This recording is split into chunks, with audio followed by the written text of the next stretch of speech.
Hello guys, welcome back to this channel.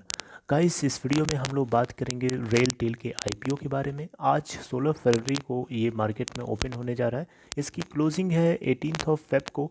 लेकिन सबसे पहले आप लोगों को इस वीडियो में बताऊंगा कि रेलटेल के आईपीओ को आपको अप्लाई करना चाहिए या नहीं करना चाहिए, ये सारी बातें करेंगे। लेकिन सबसे पहले आपसे एक रिक्वेस्ट करूंगा, और छोटी सी रिक्वेस्ट ये है कि आप इस चैनल को अगर आप फर्स्ट टाइम देख रहे हो तो प्लीज़ सब्सक्राइब करके बेल आइकन को ज़रूर से हिट कर लीजिए, ताकि हर वीडियोस की नोटिफिकेशंस आपको मिलती रहें और आप सबसे पहले उसे देख पाएँ। तो सबसे पहले हम बात करेंगे कि रेल टेल काम क्या करती है। उसके आईपीओ की तो बात की बात है। First of all you should know कि रेल टेल का बिजनेस क्या है, काम क्या है, बैकग्राउंड क्या है।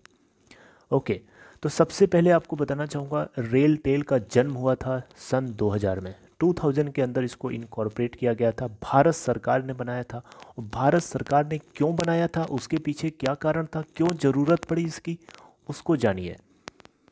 देखिए, आज हम लोग अपने मोबाइल में बहुत सारी डेटा को इस्तेमाल करते हैं, लेकिन सारी चीज़ों का जड़ क्या है, सारी चीज़ों का रूट क्या है?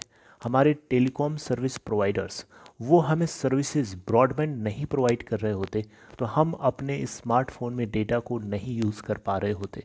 उसी तरीके से इंडियन रेलवे के लिए जो कम्युनिकेशन का जो बिज़नेस है, या यूँ समझिए कि जो टेलीकॉम सेक्टर का जो पूरा काम है, इंडियन रेलवेज को कनेक्ट करना, राइट, टेलीकॉम इंफ्रास्ट्रक्चर को प्रोवाइड करना, उन सारी चीज़ों के लिए ये मोबाइल जो टेलीकॉम सर्विसेज प्रोवाइडर्स हैं ये नहीं करते हैं। बेसिकली उनके लिए एक अलग कंपनी बनाई भारत सरकार ने सन 2000 में, राइट, ईयर 2000 में। इसलिए बनाई क्योंकि इंडियन गवर्नमेंट चाहती थी कि अपने इंडियन रेलवे के स्टेशन को मॉडर्नाइज कर सके, उसको मॉडर्नाइज कर सके, और इंफ्रास्ट्रक्चर से पूरी तरीके से उसको स्टेबलाइज कर सके। तो बेसिकली यहाँ पे आपको बताना चाहूँगा, आज की डेट में पूरे भारत भर में, पूरे इंडिया में जितने भी रेलवे ट्रैक्स हैं, उन सारे रेलवे ट्रैक्स को अगर हम देखें तो ऑलमोस्ट आप समझिए कि 55,000 किलोमीटर की ऑप्टिकल फाइबर लाइन बिछी हुई है इस कंपनी के लिए, यानी रेलटेल के लिए। और 5,677 रेलवे स्टेशंस को कनेक्ट करके ये टेलीकॉम इंफ्रास्ट्रक्चर अवेलेबल करवाती है, राइट, एज ऑफ जून 30 जून 2020 के डेटा के अकॉर्डिंग मैं आपको अपडेट कर पा रहा हूँ, क्योंकि कंपनी जो है आईपीओ लेके आती है उससे पहले एक ड्राफ्ट रेड हेयरिंग प्रॉस्पेक्टस जारी करती है, और उसी के अंदर ये सारी इन्फॉर्मेशन लिखी होती हैं। आप चाहें तो इस चीज़ को वहाँ पे भी जाके पढ़ सकते हैं, लेकिन मैं आपको डिटेल में सब कुछ बताऊंगा इसी में, तो आपको ज़रूरत नहीं पड़ेगी पढ़ने की। ओके, तो अब आपको पता चल गया होगा कि इस कंपनी का बिजनेस क्या है, काम क्या करती है। ये काम यही करती है कि इंडियन रेलवे के अंदर टेलीकॉम इंफ्रास्ट्रक्चर को पूरी तरीके से प्रोवाइड कराने में, पूरा उनका जो इंफ्रास्ट्रक्चर का जो टेलीकम्युनिकेशन का इंटरनल बिजनेस है, जो कम्युनिकेशन टेक्नोलॉजी है, उसको ये मैनेज करती है। ऑलराइट, अब बात करते हैं रेलटेल आईपीओ के बारे में। ओके, तो आप देखिए यहाँ पे आपको मैं बिजनेस टुडे की एक आर्टिकल के जरिए पूरी चीज़ बताऊंगा, एक एक चीज़, और आपको ये भी डिस्कस करूंगा कि आपको करना चाहिए कि नहीं करना चाहिए, और करना चाहिए तो किस प्राइस बैंड के ऊपर आपको बिड लगानी चाहिए। तो देखिए, रेल टेल को मिनी रत्ना कैटेगरी के अंदर देखा जाता है। मिनी रत्ना कैटेगरी वो कैटेगरी होती है गवर्नमेंट सेक्टर की, गवर्नमेंट सेक्टर के सेंट्रल पब्लिक सेक्टर एंटरप्राइजेस की उस कैटेगरी के अंदर, उस कंपनी के अंदर आती है जो लास्ट के 3 साल में लगातार प्रॉफिट बुक करी हो, और उन तीनों सालों में से किसी भी एक साल में 30 करोड़ से ज़्यादा प्रॉफिट बुक किया हो, उसे हम मिनी रत्ना की कैटेगरी में देखते हैं। तो इसको हम मिनी रत्ना की कैटेगरी में देखते हैं। इसका मतलब ये एक आपको कॉन्फिडेंस देती है कि कंपनी ने लगातार 3 साल से, लास्ट के लगातार 3 साल से प्रॉफिट बुक किया है, राइट। तो इसका सब्सक्रिप्शन जो है आईपीओ के लिए खुल रहा है 16 फरवरी आज, ठीक है। और जो प्राइस बैंड रखा गया है वो है 93 रुपये लोवेस्ट साइड पे, और 94 रुपये जो है अपर साइड पे। 18 फेब को इसका जो आईपीओ है क्लोज हो जाएगा। आपको बताना चाहूँगा ग्रे मार्केट प्रीमियम। आपको पता है ग्रे मार्केट क्या होती है? ग्रे मार्केट वो जगह होती है, वो मार्केट का पार्ट होता है जहाँ पे लोग किसी भी आईपीओ के स्टॉक एक्सचेंज के ऊपर लिस्ट होने से पहले ट्रेड कर रहे होते हैं, राइट? जो कि एक लीगल है, इलीगल नहीं है। तो यहाँ पे ग्रे मार्केट प्रीमियम जो चल रहा था इस कंपनी का 141 के रुपए के आसपास चल रहा था, जो कि 94 रुपये जो कि अपर प्राइस बैंड है, उससे अगर आप देखेंगे तो 47 से 50% प्रीमियम के ऊपर ये चल रहा था।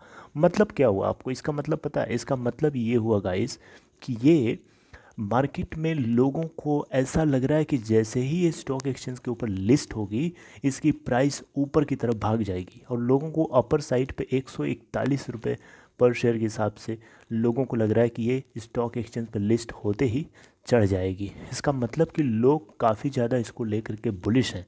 इसका मतलब ये हुआ कि इसकी डिमांड बहुत ज़्यादा है, लोग इसके लिए ओवर सब्सक्राइब जरूर कर सकते हैं। तो यहाँ से आपको पता चलता है कि अगर आप इसके अंदर अप्लाई करना चाहते हैं तो आपको 94 अपर प्राइस बैंड के ऊपर बिड लगाना चाहिए। आपको बताना चाहूँगा कंपनी जब 11 फेब को ये बात न्यूज़ आई थी मार्केट में, उस समय ग्रे मार्केट में इसकी प्राइस चल रही थी 10 to 15 रुपये प्रीमियम पे, और 9 फेब को ये 5 to 10 रुपये प्रीमियम पे चल रहा था। लेकिन अब आपको बताना चाहूँगा 15 फेब को ये 47 to 50% ओवर मतलब प्रीमियम पे चल रहा था ग्रे मार्केट पे, यानी 141 रुपीज़ पर शेयर के हिसाब से चल रहा था। 819.2 करोड़ 819.24 करोड़ इशू साइज़ है पूरी कंपनी की, यानी ये 819.24 करोड़ 819.24 करोड़ जो है ये इशू साइज़ है बेसिकली। और ये कंप्लीट ऑफर सेल के माध्यम से 8,71,53,369 इक्विटी शेयर्स को बेचेगी, जिसका ओनर कौन है? Government of India, right? तो यहाँ पे आपको बताना चाहूँगा मार्केट लॉट साइज़ जो रखी गई है आईपीओ की 155 शेयर्स, मतलब आप एक शेयर के लिए अप्लाई नहीं कर सकते, कम से कम आपको एक लॉट अप्लाई करना पड़ेगा, और एक लॉट के अंदर आपको 155 शेयर्स आते हैं।